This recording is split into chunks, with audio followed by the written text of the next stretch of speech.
Hello everyone, today is 25th of November. Now it's 10 past 10 in the morning Moscow time. I'm Levan Gudadze and this is my first update for a day in which I will share all the main news that are making headlines in Russian media outlets and Russian language pages on different internet platforms. And there are quite a few very significant developments and news that I'd like to share with you for this moment. Although before I start, let me notice that later on today, towards the evening, I will publish second news update on my Patreon and Boosty pages with all the additional main news that Russian media will report about. And if you are looking for more news from Russia, more commentary, you're more than welcome to join our communities on Patreon and Boosty. That will be great support of this project, of course, if you will become Patreon. And well, links are on this video in the description box and in the pinned comment. That's being said, let's talk about news now. And first of all, short summary of the situation on Ukrainian battlefield.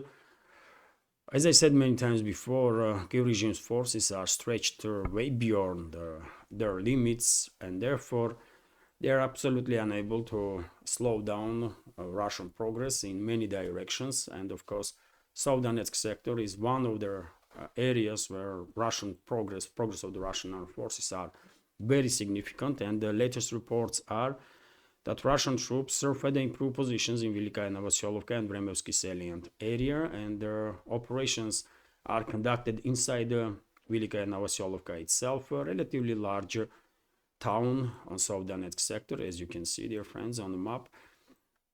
And I guess it will not take long, maybe even before end of next week, Russian troops most likely will not just significantly improve their positions in this area, but probably will establish control of significant parts of Velika Novoselovka settlement and also over the settlements in Vremevsky salient area, Blagodatная settlement, Starozhivoye, Niskuchna, and possibly Vremevka itself. And entire this area, by the way, as you can see, is in artillery, quite effectively is in artillery pocket. And I guess due to immense stretch of Kiev regime's formations, I don't think they will be able to stabilize situation in this direction, and Russian progress will gain momentum every single day. But this is not all when it comes to South-Donetsk sector. Latest reports are that after establishing control over the Ilinka settlement, Russian troops established full control over the Elizavetovka settlement, and some sources, by the way, including this military map, is reporting that Russian forces actually advanced further and established control over the Veselye Guy and Romanovka settlements, and right now are conducting offensive operations in Anovka, in vicinity of Anovka settlement. Of course, more information is needed to have a better understanding, but in any case, progress of the Russian armed forces is clearly significant. When it comes to Pokrovsk sector, another important sector, obviously, where we are seeing significant progress of the Russian armed forces on a regular basis. Latest reports are that Russian armed forces further improve position in Kurakhova area, and if news that coming from Kiev controlled territory is correct, then order already was given to Kiev regime's formations in Kurakhova area to prepare for a withdrawal.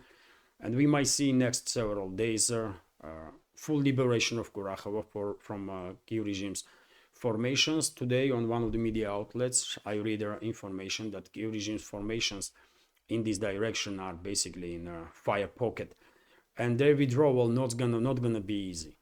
If they stay, they will be crushed. But if they will try to withdraw now, they basically have no safe routes to do it.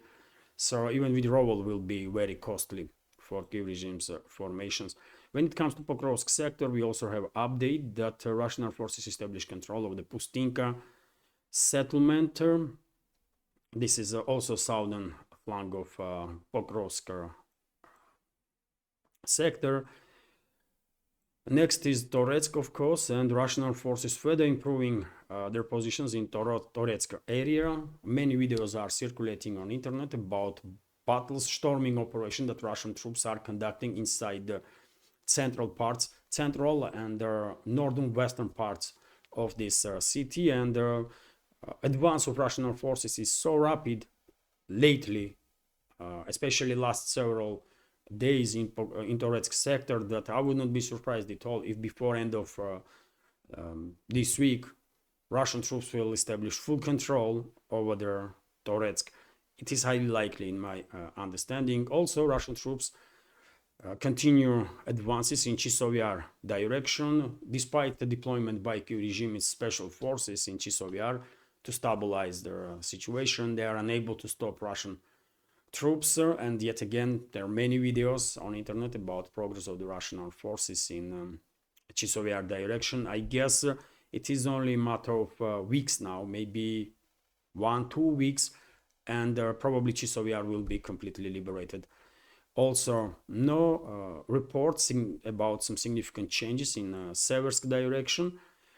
In Kupiansk direction, Russian forces were improving positions, and according to some reports, forward units of the Russian armed forces, possibly even DRGs, are already conducting operations in the central parts of Kupiansk. Definitely, we need some more news. We need video for the confirmation to have a better understanding what is going on.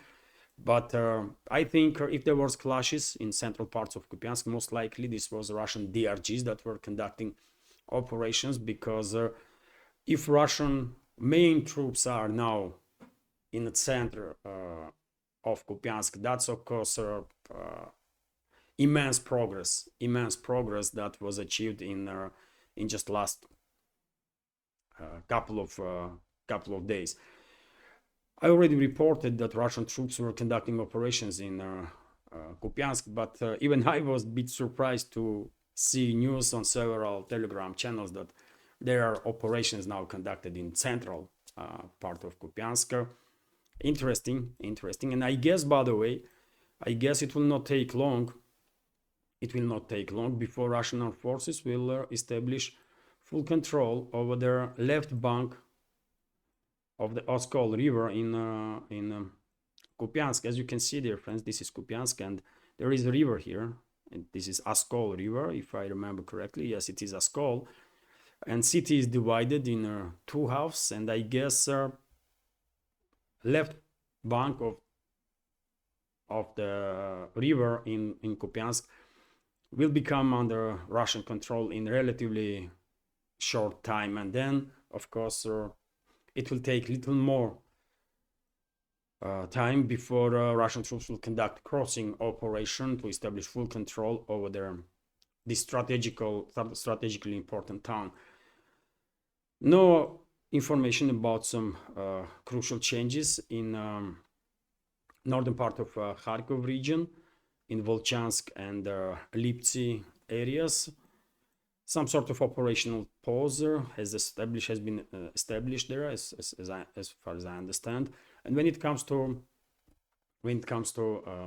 Kursk salient area, Russian armed forces are further increasing pressure on Kyiv regime's formations, squeezing basically Kyiv regime's troops in a smaller and smaller pocket. And latest reports are that Russian troops established full control over the Darina settlement, liberated Darina, and well, I guess yet again it's only a matter of time. It was always only a matter of time before Russian troops will neutralize entirely this invading force of the Kyiv regime and NATO mercenaries, and their situation is the same. It's only a matter of time before Kyiv regime's forces will be completely destroyed in Suja area. I remind you, dear friends, in Suja district, basically. That's only what is left under control of Kyiv regime right now, isn't it?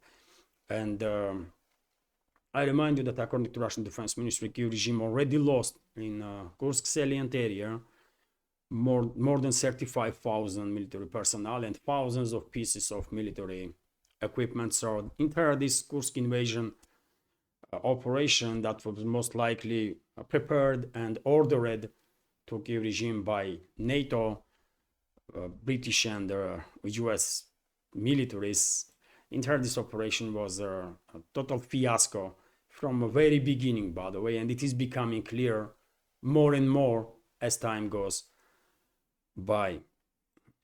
I guess before end of this year,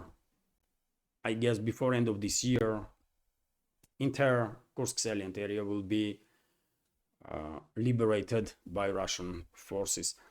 That's been said. Let's go through some more news now. And the TASS news agency is reporting that during the nighttime, early hours this morning, Russian air defense systems intercepted 23 drones that was launched to strike deep into Russian territory by Kiev regime with assistance of NATO countries that are providing flight path and targeting data, which is, by the way, extremely dangerous because according to updated Russian nuclear doctrine, such strikes, technically speaking, such strikes can be also considered as a trigger by Russian side to deploy some extreme force.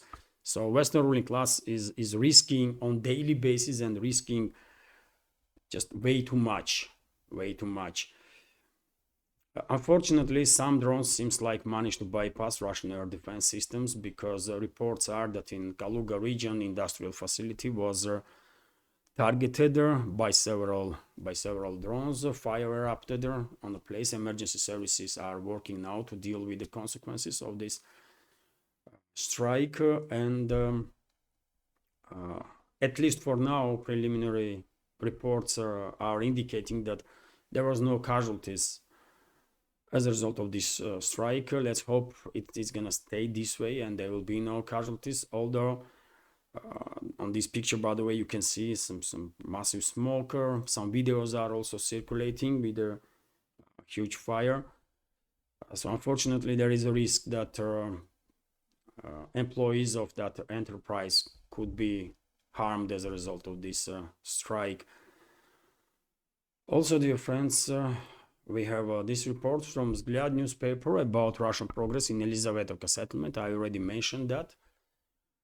And the latest reports are that Russian forces actually moved way beyond their Elizavetovka and established control over their several other settlements also in the same direction. And also Lenta.ru is reporting about liberation of the Arena settlement in the Kursk salient area that I just showed you a couple of minutes ago.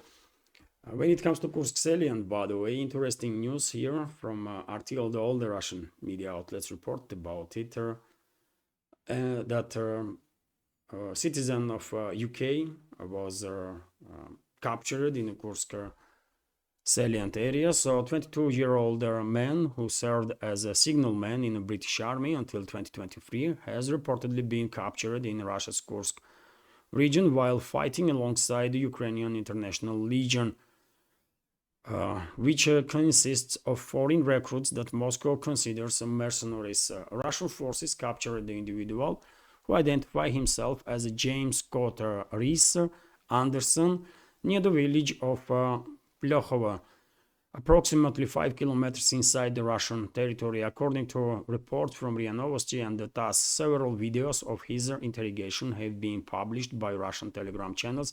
I also published, by the way, on my Telegram channel this short video of questioning that this person was undergoing. And I also published that video on my Twitter X channel. That's it, by the way. Let me show you. This is the interview.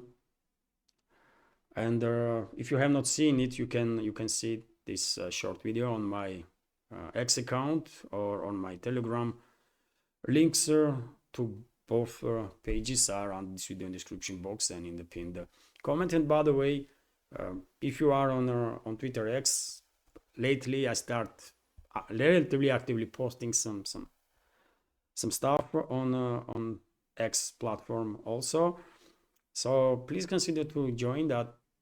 That might help. That may be a good reserve line of communication if YouTube's administration will decide to shut down my channel, for example. So if you can, subscribe. Also, by the way, and when it comes to this personality, by the way, I mean, maybe he's saying some legend, right? Who knows who he was and where he served and all that kind of stuff. Investigation will find out, obviously. And in any case, he is very lucky that Russian troops take him a prisoner, because Geneva Convention is not really working when it comes to mercenaries, isn't it? And Russian side considers all these foreigners that are fighting against Russia in zone of special military operation and in zone of counter-terrorist operation as mercenaries, right? So probably in upcoming days we're gonna hear some more news about this personality. At least his relatives know that he is alive now. RIA Novosti is also reporting that explosions occur in military base of the Kiev regime in Chuguev area, which is Kharkov region, and according to coordinator of the pro-Russian underground or pro-Russian partisans in Nikolaev region, Sergei Lebedev, as a result of this strike, Kiev regime suffered significant losses because many vehicles of emergency services were directed to that area, and according to pro-Russian partisans, NATO instructors were present at that base, and those NATO instructors were conducting training for Kiev regime's troops to how to use basically Western military equipment, artillery and so on. So it is highly likely that as a result of this strike that happened yesterday at 21:30 yesterday evening, it is highly likely that as a result of this strike, number of NATO military personnel was neutralized also. We have RIA Novosti's report that in Ukraine, explanation was given why France did not afraid to authorize use of its Scalp-EG missiles for strikes deep inside the Russian territory, according to this report. And this was stated by Ukrainian journalist Diana Panchenko. She wrote about it on her Twitter X page. Paris give her such authorization because they think Russia will retaliate only on Kiev-controlled territory, and this is obviously a mistake on part of French leadership. If they really think that if long-range strikes continues deep into Russian territory with the Western missiles, Russia will strike only Kiev-controlled territory. This is fatal mistake on their part, right? Because we have this report, for example, from RIA Novosti, also that Kremlin stated that deployment of Oreshnik hypersonic missile system is a clearly warning for the West and should be seen as a one. Right? So this is the answer. If leadership of France or leadership of US or UK thinks potentially Germany, if German Taurus long-range cruise missiles will also be deployed, if they think Russia will retaliate only on Kiev-controlled territory, they are mistaken. And how is it even possible to be more clear on part of Moscow when you have reports, by the way, that Kremlin is stating that deployment of Oreshnik missiles should be taken as a warning by the West? I know. If they continue for last several days, we did not see strikes deep into Russian territory with their Western missiles, right? There was initially some reports that ATACMS missiles were used to strike certain areas in the Kursk region, but this information was debunked lately. So for now, at least officially, we don't know about any additional long-range strikes deep into Russian territory, whether other US ATACMS or British Storm Shadow or French Scalp-EG missiles. But if such an attack will take place, and I'm afraid it will happen, and I think Western ruling class, NATO basically is preparing a large-scale attack with its long-range weapons deep into Russian territory, maybe even towards Moscow, I don't know. But something big is in preparation as far as I understand. And if they think Moscow will only retaliate on Kiev-controlled territory, they are mistaken. Assets of US, assets of France, assets of UK will be seen as a legit target by Russian side, no matter where these assets are located, in the European continent or in the Middle East or elsewhere. And Moscow is very clear on that. No one here in Russia wants escalation, right? No one wants escalation, and these constant warnings, by the way, from Moscow clearly indicates that Russian leadership don't want things to go that far. But same time, everyone should understand that at some point Moscow will just have no room for manners, right? Moscow will have to retaliate, and retaliation have to be strong.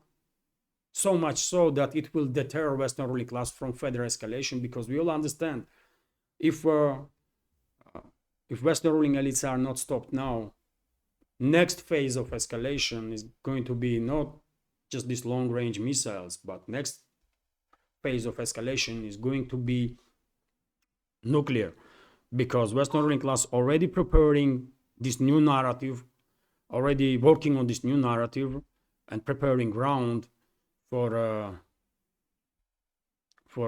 Ukraine to become nuclear, to acquire nuclear weapons. And big names in this operation, clearly big names in the Western so-called media are involved, like Times, New York Times, and many others, right? So Moscow don't really have any options but to stop Western ruling class now. So if long-range strikes will take place on Russian territory, and I'm afraid it will happen, then Moscow's response will be devastating for the West. And no one wants this to happen, but it will happen, because force is the only language that Western ruling classes understands, and once they will see this force, hopefully they will stop further escalation, because we cannot allow Western ruling class to jeopardize security of entire humanity, right? And that's exactly what they are doing.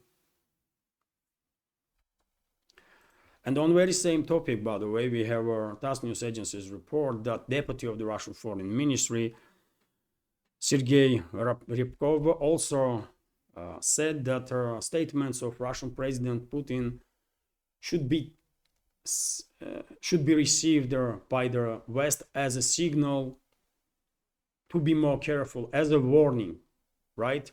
So yet again, I mean, warning after warning after warning clearly indicates that Moscow don't want further escalation to happen. Moscow don't want situation to go that far.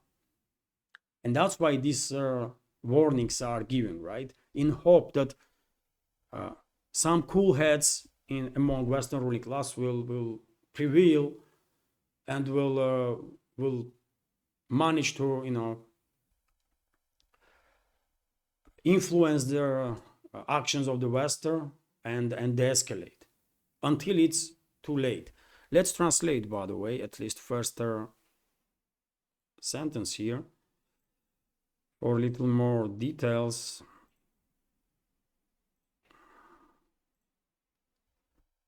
But me personally, I spoke about this topic, by the way, yesterday in a program on my Patreon and Boosty, in a program News of the Week. And unfortunately, my prediction is,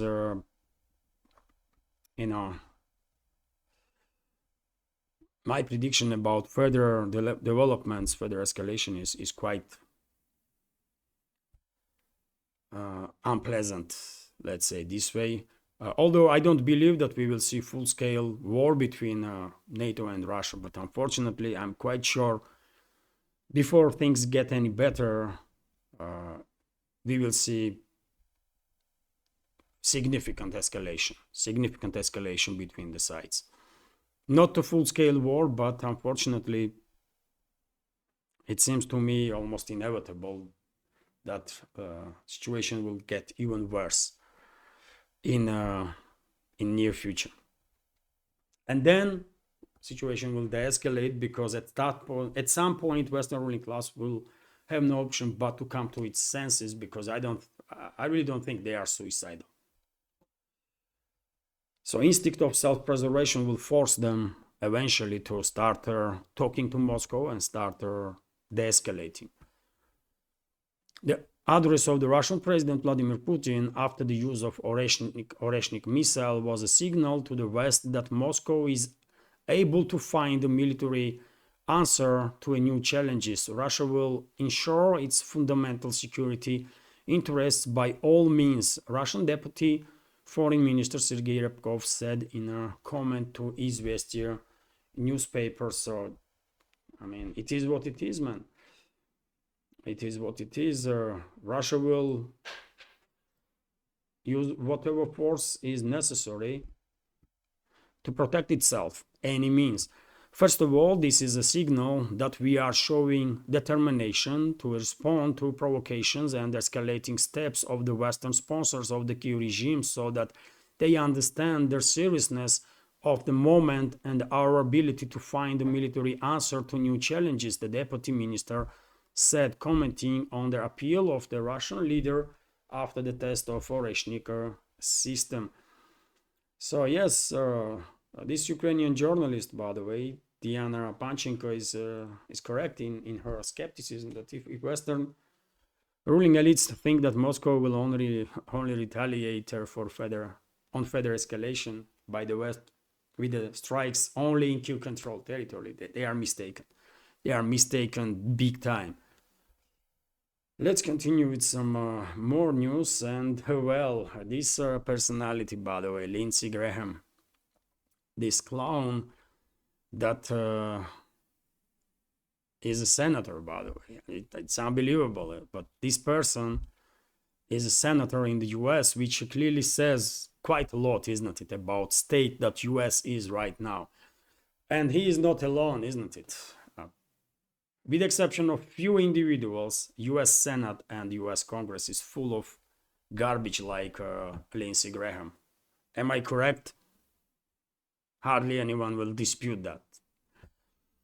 So Ukraine may make America rich, according to Trump's ally, Lindsey Graham.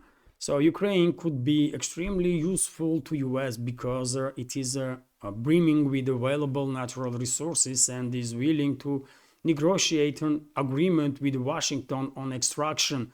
Senator Lindsey Graham has said. Remember, he was in Kyiv and he spoke quite openly, directly, that US's main interest is natural resources. One of the main interests, not the main one, but one of the main interests is natural riches that this former Soviet Republic has.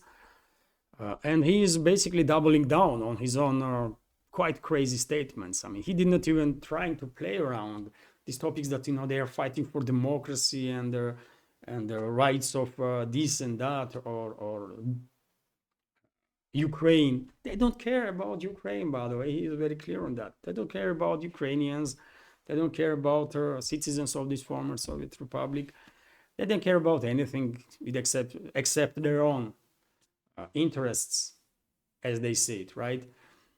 So the Republican senator from South Carolina told the Fox News that the Ukraine conflict is ultimately about money. An extract of for them it is about money, not for Russia, by the way. For them it is about money. For Russia, it's about protecting itself and protecting Russian world. People that see themselves as a part of Russian world. That's why we will prevail, by the way. That's why we are winning and we will be victorious. Because we are on the right side of history. And that's why Western ruling class will lose, because for them, God is money, by the way. They are preying on money, on gold. They are corrupt, by the way. These people, souls of these people are corrupt. Western ruling class, I'm talking about. Right? How degenerate someone gonna be to speak about money when hundreds of thousands of people being killed and millions of people being displaced? What money you are talking about?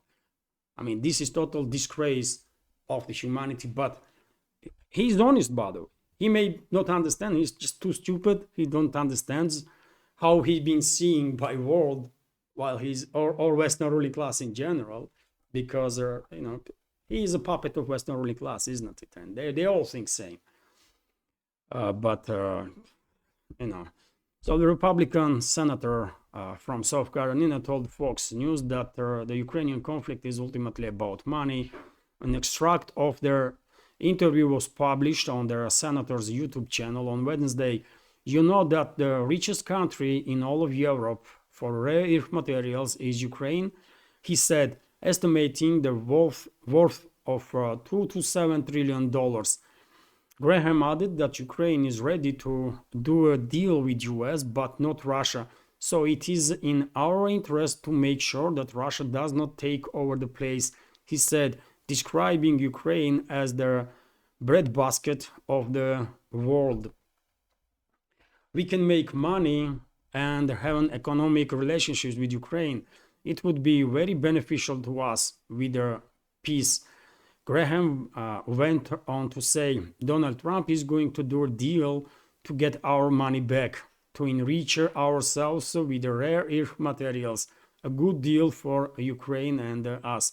Yeah, very good deal for Ukraine. Hundreds of thousands of citizens of that former Soviet Republic died for geopolitical agenda of the Western ruling class. Millions of citizens of that former republic are displaced, are refugees. Millions of them went towards the West. 5 million of them went to Russia and are living here. And this garbage individual is talking about that this is a good deal for Ukraine. I mean, you tell me how disgraceful this person is, man. It's something surreal, you know. This is wrong in so many levels. By the way, it's hard to even comment. You know, and it is so unfortunate that many people in this so-called Ukraine, by the way, fail to propaganda and really start believing that West is their friend and Russia is their enemy. It's so sad, man. It's so tragic that Western ruling class managed to provoke this civil war. Basically, that's what is happening. This is civil war inside the Russian world, right? It's tragedy, man. Vzгляд newspaper is reporting that Kommersant newspaper actually named the person that will most likely be appointed as a Russian ambassador to UN, and this person is going to be Alexander Darchiev. According to Kommersant newspaper, Alexander Darchiev earlier worked and still working, I believe, as a director of the department in Russia's foreign ministry on North America. He was an ambassador in Canada at one point, and his candidacy is now worked on to be appointed as a Russian ambassador into US. Although, by the way, in my opinion, it is highly likely, or at least it is a possibility that if Western ruling class will continue with its escalation, things may go down so badly in near future before we will see any glimpse of hope and de-escalation, real de-escalation, that Russia at some point may even cut diplomatic ties with the US, UK, France, potentially Germany, some other countries from collective West. So this person may not even be able to go to US and work as an ambassador, at least for time being. Or if Russia will not cut diplomatic ties, Russia may just withdraw its staff of its embassies in these countries and downgrade relationships towards, non-existing. But if we will see some sort of de-escalation anytime soon, and let's hope my skepticism is exaggerated, and let's hope we will see through the escalation in coming days or weeks or months at least. In that case, Alexander Darchiev may be new Russian ambassador to US. RT is also reporting that the United States are adjusting their nuclear deterrence strategy. According to Pentagon, US will adjust its nuclear deterrence strategy to meet potential threats from Russia and China, according to a Pentagon report. In a statement on Tuesday, the Department of Defense said that multiple nuclear-paired adversaries challenged the US and its allies and partners' security, adding that those countries are growing and modernizing their nuclear arsenal. In light of this, Richard Johnson, Deputy Assistant Secretary of Defense, singled out Russia and China and noted that the US may need to adjust its 2022 nuclear posture review to maintain nuclear deterrence. He noted, however, that current nuclear modernization effort may not be enough. According to Johnson, to address those concerns, the Pentagon has already taken steps to field capabilities to enhance nuclear deterrence and flexibility. Their key elements include the development of a B-61 gravity bomb and increased readiness of nuclear-armed and powered Ohio-class submarines. Okay, US is adjusting its nuclear deterrence. Okay. If Western ruling class will not de-escalate and if things go down in a further escalatory ladder, I don't think anything will save US from total annihilation, right? If Western ruling class will provoke a full-scale war with Russia and a full-scale nuclear exchange, that will be end for US, that will be end for everybody. Unfortunately, for human civilization as we know it. So let's hope it will not come to it. But unfortunately, risks are there. I wonder where this doomsday clock is right now. I can't remember when I last time see update on that. You're all familiar, isn't it, with the doomsday clock, when scientists are basically adjusting this clock based on a geopolitical situation, and I guess right now this doomsday clock is as close to nuclear disaster, nuclear Armageddon as ever before. Anyways, let's continue, and dear friends, I still have several news left, although before I will share that news, let me notice that this media project is completely subscriber funded, and if you like what you see, if you like my videos, my news updates, if you like my work, my channels, please consider to join our community of Patreons who supports this project and who allows this project to basically survive.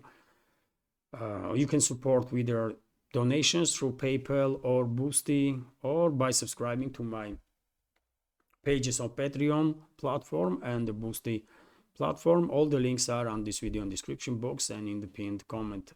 And also, if you are good with crypto, then I have crypto wallet also. All information in under this video in the description box. And many thanks to all the members of our community who supported and continues to support this project. Truly grateful. Let's continue, dear friends, and Interfax is reporting very important news, actually breaking news, I will say, that Israel is agreeing on a ceasefire with Lebanon. Let's translate this this news. Netanyahu currently, or allegedly, is considering how to present this information to public in Israel, not to lose some political points. I don't understand why he's gonna lose political points achieving ceasefire or agreeing on ceasefire. That's a whole different story. But let's go through this news. Israel has signed a ceasefire agreement with the Lebanon's Hezbollah movement, and now Israeli Prime Minister Benjamin Netanyahu is working on how to present it to the public. Han TV reports, according to the TV channel, the goal is to present the truce not as a compromise but as a solution that's beneficial for Israel. According to TV channel, Netanyahu discussed this issue at the meeting with several high-ranking ministers and security officials. According to him, Israel will return to the right to conduct military operations. Israel will retain the right to conduct the military operations on the Lebanese Syrian border. Let's translate some more.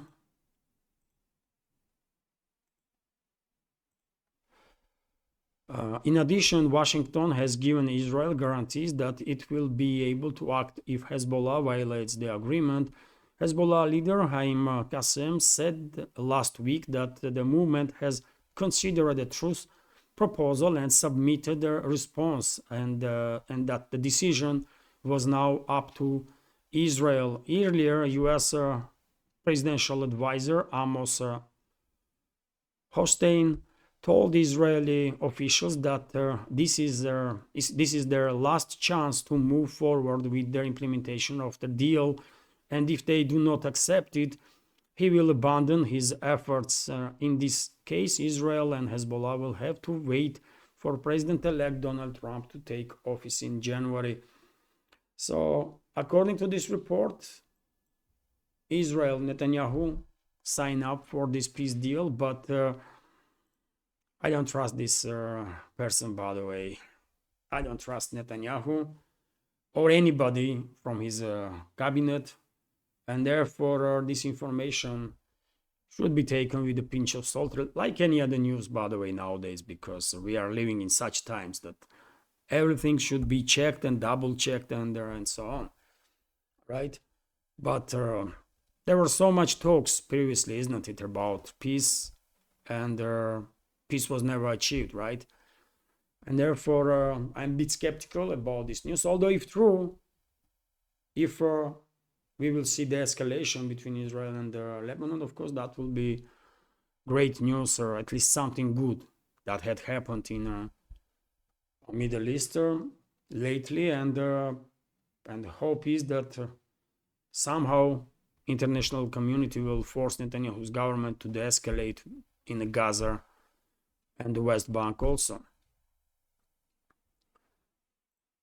Let's continue. RT is reporting that Iran announces new nuclear move. Iran has made good on its pledge to expand its nuclear program in response to International Atomic Energy Agency's passing a resolution critical of the country. According to an announcement on Sunday by the Speaker of their nation's parliament, Mohammed Bagher Khalibaf, Tehran has inaugurated new advanced centrifuges for nuclear enrichment. UN Atomic Watchdog passed, formerly UN Atomic Watchdog. In reality, we all know that IAEA is run by CIA assets, by the way. No doubts about that. IAEA is run by Western secret services. It has nothing to do with the UN in reality. And it is a shame on UN that this so-called institution is not dissolved already and something new, truly independent, is not created. Because does anybody has any trust in IAEA? I don't. I don't know anybody who trusts that so-called institution. Anyways, let's go through this news. The UN Atomic Watchdog passed their resolution at its Board of Governors meeting on Tuesday or Thursday. Their motion denounced Iran's lack of transparency on its nuclear activities. While China, Russia, and Burkina Faso voted against it, it was passed with 19 votes in favor. Of course, check those 19 people. Most likely they are CIA assets, by the way. I'm telling you, like a head of IAEA itself, this Rafael Grossi or whatever his name is. It's simple, right? This institution cannot be trusted, by the way, and now, because of inadequacy of the IAEA and inadequacy of the policies of the Western ruling class in regards to Iran, well, Iran's nuclear program moved further, and they are operating now a new generation of centrifuges that are more effectively will enrich uranium, possibly or potentially even up to military grade, if needed to, right? And I remind you, dear friends, that there was a Iran nuclear deal in place, isn't it? that was achieved during the Obama. And for whatever reason, Trump came to office during his first presidency and destroyed this deal. Iran was complying, by the way, and all the sides of that deal, including European states, were actually confirming that Iran is compliant to that deal. But for whatever reason, and you tell me why, maybe because inner circle of Trump was, not necessarily the right people during his first administration, he came to office and destroyed one of the first things he did, destroyed this deal that was in place. And now Western ruling class is complaining that Iran is doing this and that. It's you that are destroying agreements, not Iran. Don't blame them for your faults. Unbelievable, man. RT is reporting that Erdogan makes a new pledge to Putin.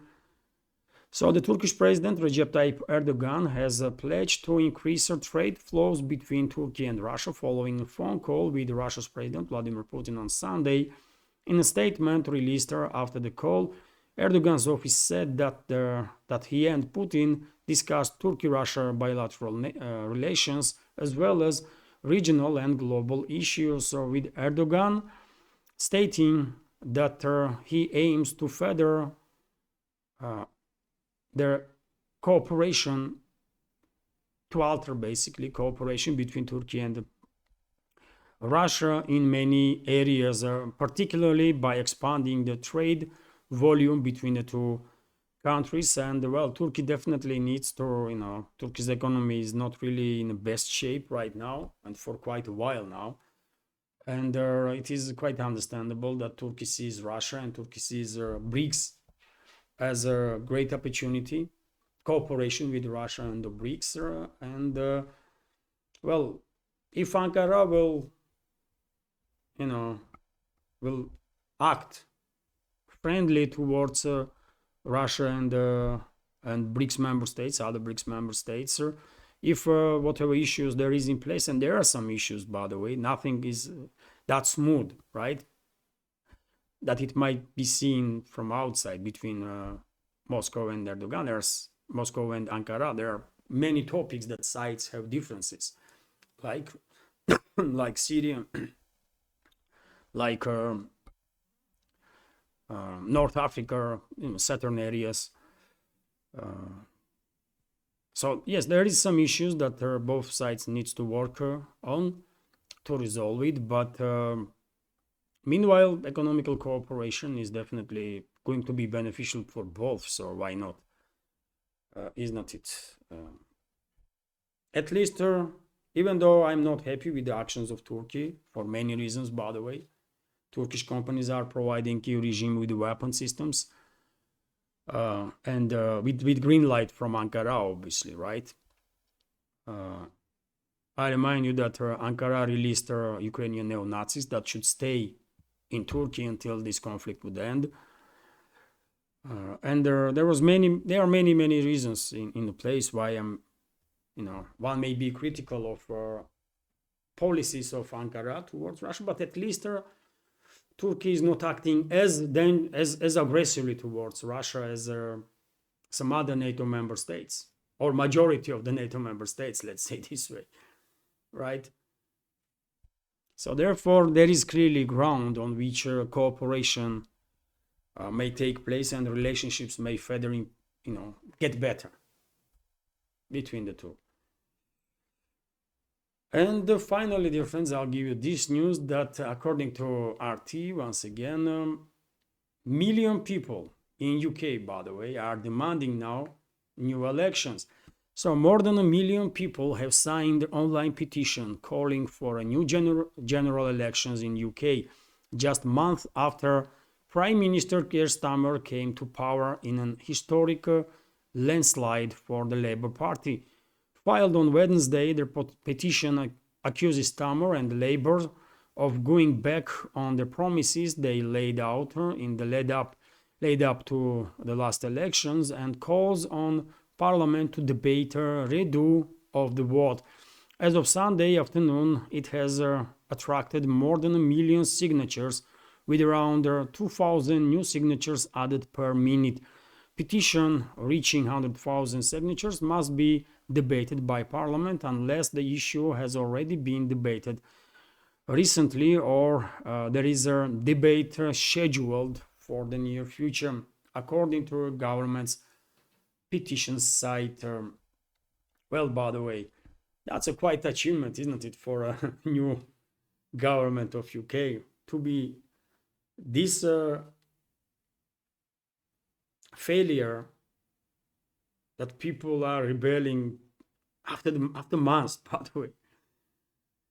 I mean, you don't even get to the office yet normally, and you already been hated by your own fellow citizens because of your